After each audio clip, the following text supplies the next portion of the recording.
Hi guys, welcome back to Skyline Stroll.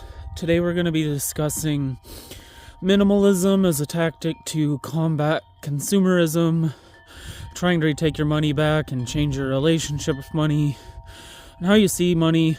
I did a previous video on this and it kind of blew up compared to my norm, so I'm doing a follow-up part 2.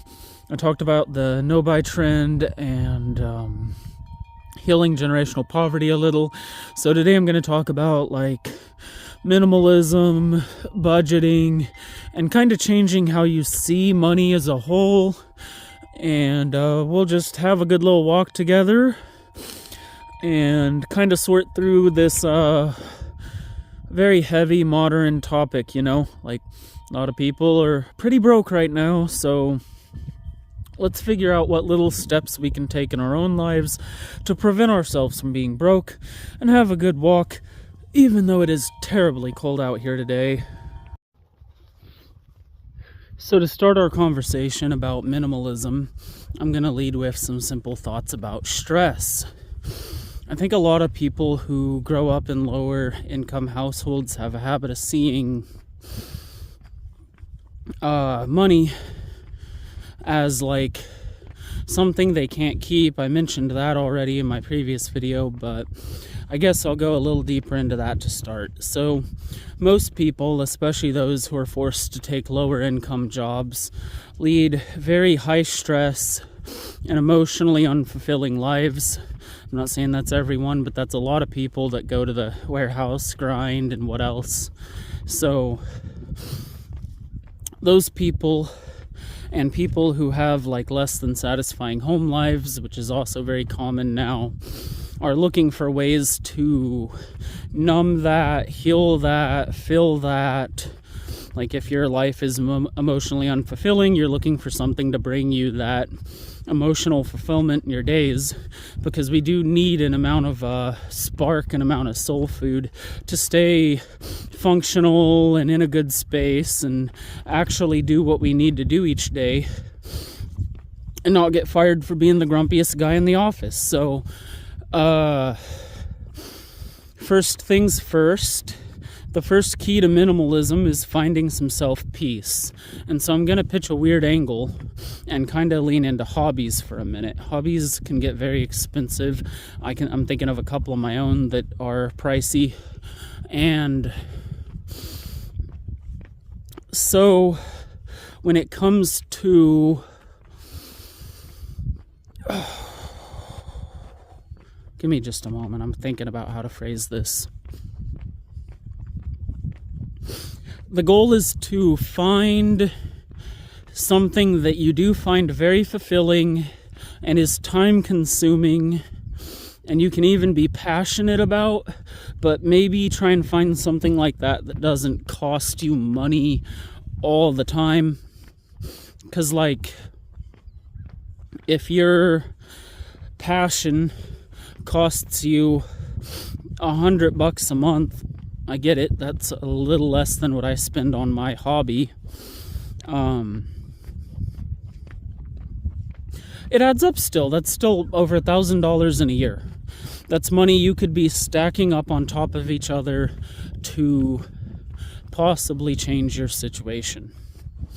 So for starters, we have to reframe how we look at money, obviously. We need to stop seeing it as we can shop around for the answers to our problem, and stop seeing shopping as this we're going out and remedying problems. We're going to get this, we're going to get that.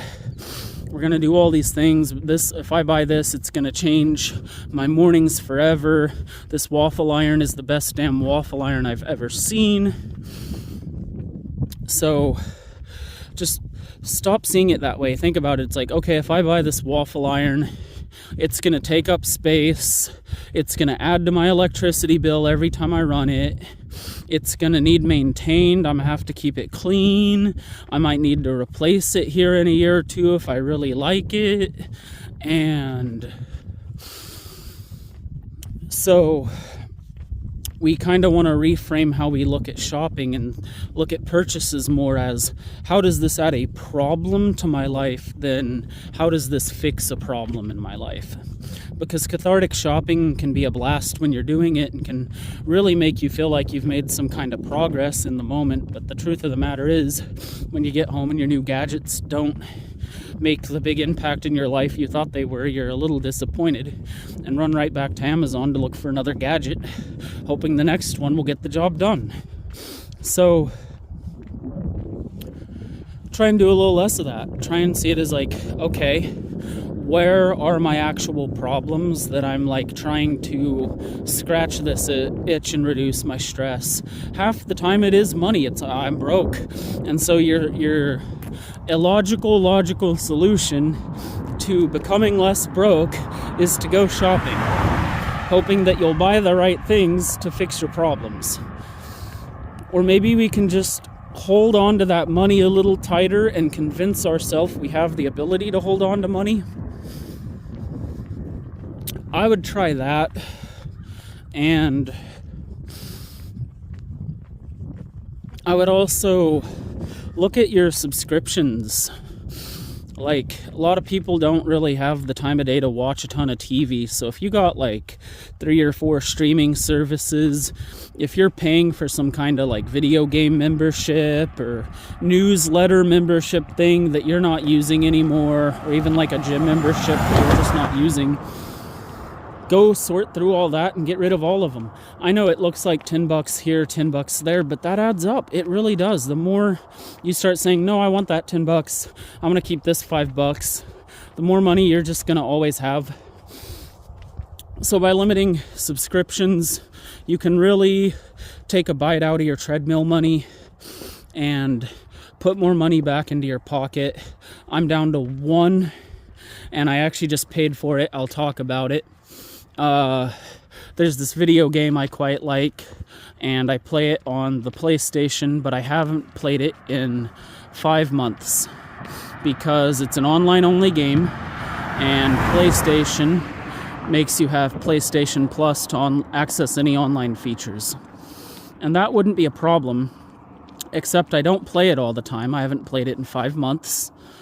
And why would I want to spend the $15 a month to have access to that if I'm going to touch it once in that 30 days? I don't want a subscription that's hard to cancel, and they make it harder and harder to avoid that. So because I don't want to give them my bank card and have to cancel a pain in the butt subscription and just hemorrhage money, I go buy the prepaid Sony cards still. A lot of places, from what I can tell, don't even carry those anymore. Oh, but for the ones that do, the malicious business practice. So I bought a $25 card thinking it would buy me 3 months of online play. My math was really close to correct because it's $24.99. I'm sure you see the problem here. The total comes to $26 and some change. So they're literally banking on me getting out my bank card to finish paying for it. Plus, when I had to scroll over all the way over to find the cheap package, and then when I click on it, it tries upgrading me to the year supply of the big package anyway. So these subscriptions are getting more and more hostile by the day, harder to get rid of and more expensive. I strongly recommend removing as many of those from your life as possible, as quickly as possible, so you can start building up the money you would have there. And I talked about this again in my last video, but comfort shows, I get it. We want to break that silence when we're home and cleaning and whatnot. So buy your favorite shows. If there is a show that you rewatch over and over again, I had these roommates when I was 20 that would restart that 70s show right as it was done. They would just always restart it, and they would pay for Netflix to access it. And this went on for like 3 years, and I'm like, you guys could have spent the $150 to buy the whole show, like all the seasons or whatever, and spent the same amount of money or less maybe. So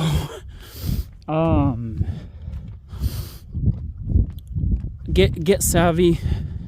I'm not saying we gotta like tighten the belt and cut all the fun out. That doesn't work. You'll rupture and you'll go right back to your like unhealthy spending habits, because it'll kind of reaffirm this like, oh, I gotta spend my money while I can. This tight living ain't good, ain't fun. Gotta get some money spent while I can. I've actually been doing a bit of this past month. I at the end of December said we're kicking the fast food to the curb completely, and we're minimizing the junk food nearly completely. And so what did I do? I spent all of January grabbing mocha frappes in the morning.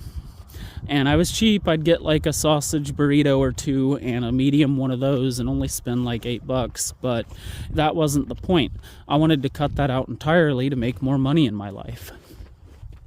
But I got caught up in, I'll just get myself a little bit more of this and then I'll start. And so now I'm like, okay, I get that there's like a McDonald's right down the road from my work, but we're just not going. We're not going. If I am really hungry at the end of a work day, then I guess I should learn to pack a lunch. And if people want to judge me for it, okay, hey, I'm saving money. So try and look at the infrastructure around you a little bit and realize things at play are designed to get you to shop more. Like 90% of third spaces really are just businesses trying to farm your money more than they're actual third spaces for people to go. And there's a reason nowadays a lot of people's go-to fun activity is going out and going shopping, because we live in a world where malls and big box stores and a couple of little businesses that are stores make up almost the whole damn world. And it gets more commercialized with each year. Everything from our holidays to our hobbies to our day-to-day life gets more commercialized and monetized as time goes on. So minimalism, to try and prevent this from being our inevitable doom. The dreaded phrase going around the internet, you'll own nothing and be happy. I'd like to challenge that. If we all start saving, we can kind of kick back. I don't think like fully radicalized views like, oh, we need to go kick this person out of office by force, or we need to do this or that extreme thing is gonna work. The thing that works in the modern age is speaking with your money. Speak with your money. If you don't like what Walmart's doing, don't shop there. If you don't like what Amazon's doing, don't shop there. If you don't like what Meta's doing, don't have a Facebook account. It's all about the two currencies, attention and money. And so try to be more intentional with those two things, because we've kind of been conditioned to not do that. So by doing that, you are probably doing the only valid act of rebellion you are capable of anymore, because they want you spending down to zero each check. So when you choose to go home and say, I'll keep this $100, I stick this crumpled 20 in a drawer and forget about it. I bought stock instead of beer. And if you do some of that, well, that's about as close to resisting the modern world as we're actually going to get, guys. So try it. Speak with your wallet. It is the best weapon in your tool belt, you know. So on to the next section. We're going to actually talk about minimalistic tactics to beat consumerism, right? And I'm pretty new to minimalism as a concept. I don't even fancy myself a minimalist as much as I'm kind of pulling things I like that minimalists do and adding them to my life to plug the holes. I don't need to completely implement someone else's lifestyle to change mine. I just need to look for good ideas and be inspired by others where I can. So the first thing I did, I talked about subscriptions. I talked about restricting your hobbies, but those are easier to do. A lot of people, when they get older, can sit down and be like, no, I'm an adult, I gotta spend money on adult things. And then what they end up doing is spending extra money on beauty product and kitchenware and electronics. And when you grow up, you don't stop playing with toys, you just buy bigger ones. That's how I see it. So, or you're like truly boring. But that's neither here nor there. What is here nor there is limit your quantity. Limit your quantity of everything. Don't buy that 5th coffee mug. Don't buy that 3rd pair of shoes. Don't buy another jacket. You own 4. Why do you, look at items in your life and ask yourself, how regularly do I use them? How many of them do I need to do the task? And restrict yourself down to those numbers. This will kind of prevent you from, when you go out and about, buying a something you don't need. It's you see a cute mug, you like it, it's so your aesthetic, and it's well, but I already have a couple of cute mugs that are so my aesthetic, so I don't need a 3rd or 4th or whatever. And I do this with that game I was just talking about. They'll add new cosmetics to it that you can pay for, but I have a small amount of cooler cosmetics I've earned just from the free-to-play coins and from spending $10 on it over the last couple of years. And every time something new comes out and I'm like, oh, that's so awesome, I would love that, I just look at it, and if I have something that fills that role, I'm like, nope, I don't need it. I don't need another armor skin. I already have a really cool one I like, and yeah, I like that one, and it would be fresh, but we just don't need to spend on it. I have one. Learning to tell yourself, I have that, I don't need another, can be powerful. So limit your quantity of stuff. Take a genuine inventory. A lot of people start with a move out, move in cleaning. So that's where you kind of take everything up out of your home, scrub that bitch top to bottom, and then rebuild your your furniture layout and stuff from scratch, and you kind of declutter and throw things out at the same time. I want to add a layer to this and say, so while you're decluttering, take inventory. You can write it down, you can type it out in your phone, you can just keep it in your head if your memory's good like that. And once you have inventory, you can get an idea of what you can and can't really buy, and it actually be logical to do. So, for instance, I do own about 4 pairs of shoes, a pair of slip-ons for when I'm moving around the house, a pair of running shoes, a pair of caving boots, and another pair of running shoes because I just go for so many walks. So that, and I bought a cup, and I tried something different this time. Instead of buying myself a nicer pair of shoes, I bought a couple of decent Goodwill shoes, and I'm trying those out. So another way I'm trying to save some money. It was crazy. I found a pair of shoes that were the brand I normally wear at Goodwill last time I was there, and it was a size too small. It was a real shame. But back to the topic at hand, minimalism. All right, so once you got your inventory, you can write out a list of what you just shouldn't be buying anymore, and this will greatly cut down on things you look at and are like, oh, I like that, I want that. Because I'm a coffee drinker, I definitely look at mugs, and it gets me in trouble. It's I shouldn't have spent $20 today. It's money I didn't need to spend. I don't even know how often I'll actually get out and use that mug. I actually listed a couple up on eBay because I had so many, and I had a couple that were still in their packaging. So I just said, if these have been in their packaging for a year, I'm just gonna put them up online and get rid of those. So try the move out, move in cleaning, do some decluttering, take inventory, and then you know what you can and can't buy. Now, they say one of the best ways to beat addiction isn't to quit the addiction, but to replace it.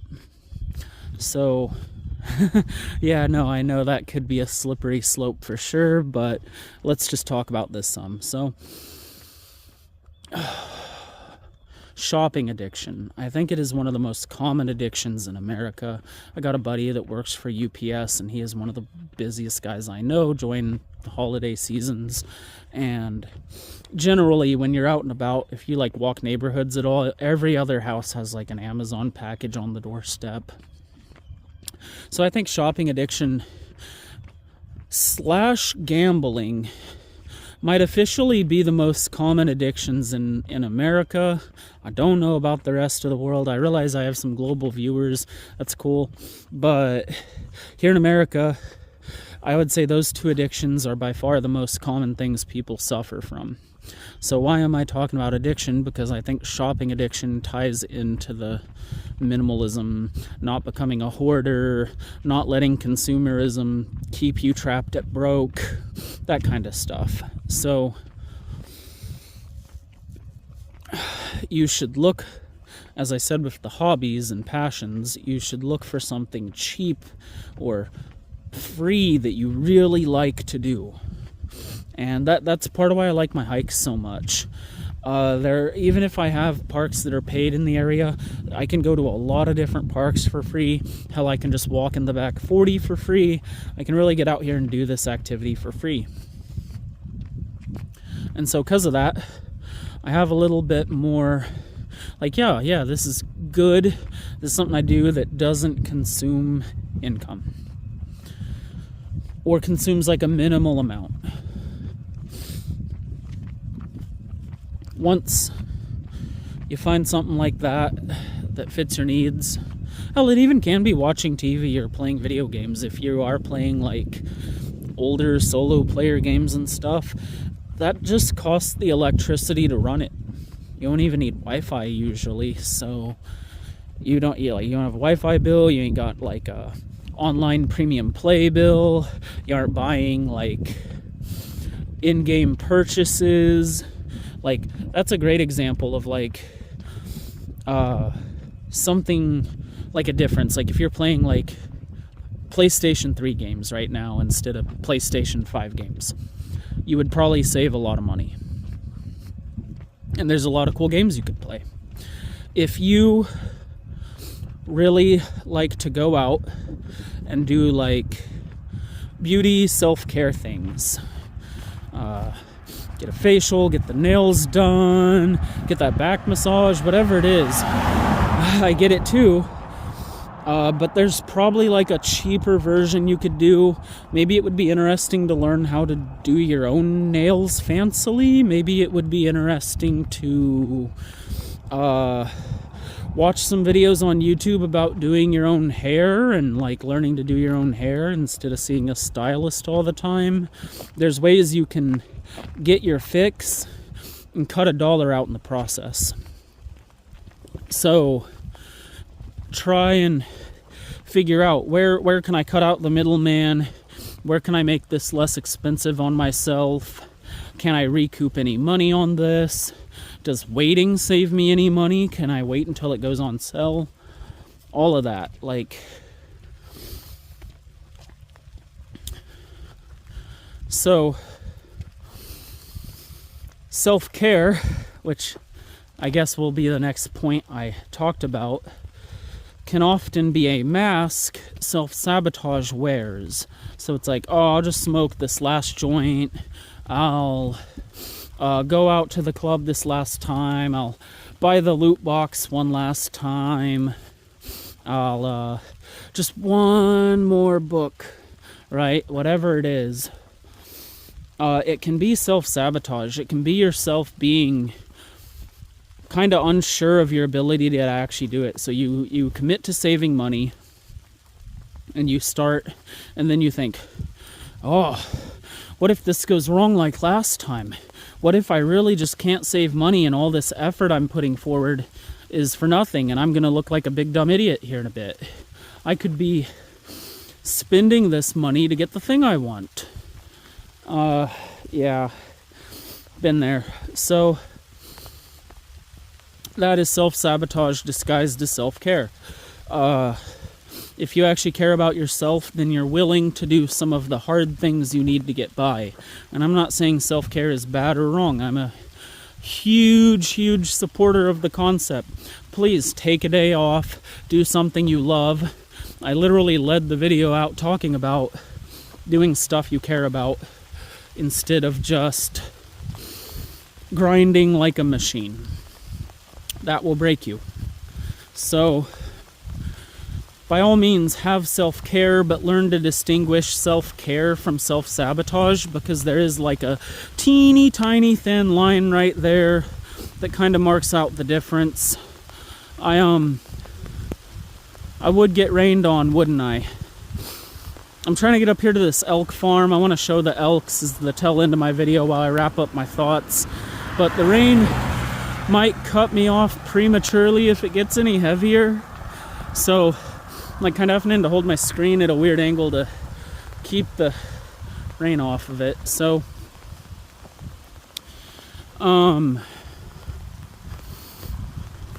more thoughts for the psychology of money. Learning to not see money as a burden. Learning to let go of the thought that someone is coming for your money. You're right. Someone is coming for your money. Scammers online, the government, taxes, some guy just trying to sell you something. Yeah, someone's coming for your money.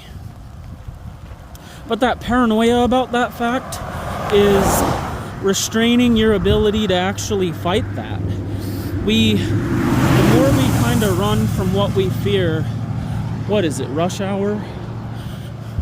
The more we kind of run from what we fear, the more we push ourselves into those fears. So if you're afraid someone's going to come take your money, you are going to greatly increase the odds that somebody will come and take your money. Try and think, people are going to try and take my money, and it's my responsibility to do what I can to prevent that from happening. So, and as for the stress management thing, it's much easier to maintain things like discipline, and like you feel less of a need to spoil yourself with self-care if you can just control your stress, manage that sleep, cut out any stressful scenario you can. If you can do all that, you're going to be in a better spot. Stress is the silent killer, and bills are the silent killer. Medical bills are the silent killer of income. Even if you have decent insurance these days, a lot of places charge you a massive premium, especially if you have an actual health problem. So what kind of happens is, and I've said this before, where you're like, you work really hard, you just grind.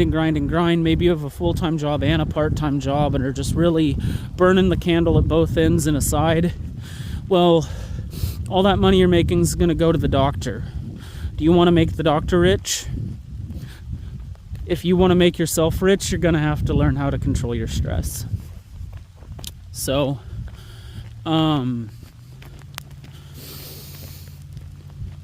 figure out what relaxes you, generate a routine of it. A channel I really like suggested this technique where you basically once a day or once every couple of days, I'll get just a single sheet of paper and I'll just put my worries and fears to paper. And it kind of helps me take intentional steps to sidestep those problems that are upcoming and various concerns of mine. And it also relieves a disturbing amount of stress to just put all your worries and fears to paper, actually. Like, I call it the 6 p.m. worry. If I'm off work that day around 6 p.m., I'll go and I'll just write my worries. And so doing that has definitely lowered my stress, and so has just reshaping my thoughts, trying to get away from just negative reoccurring thoughts that trigger more negative reoccurring thoughts. Creates this vicious cycle, and now everything looks ugly to you, And it's like, yeah, if you think the world's a bleak, hideous place, that's what the world is going to give you.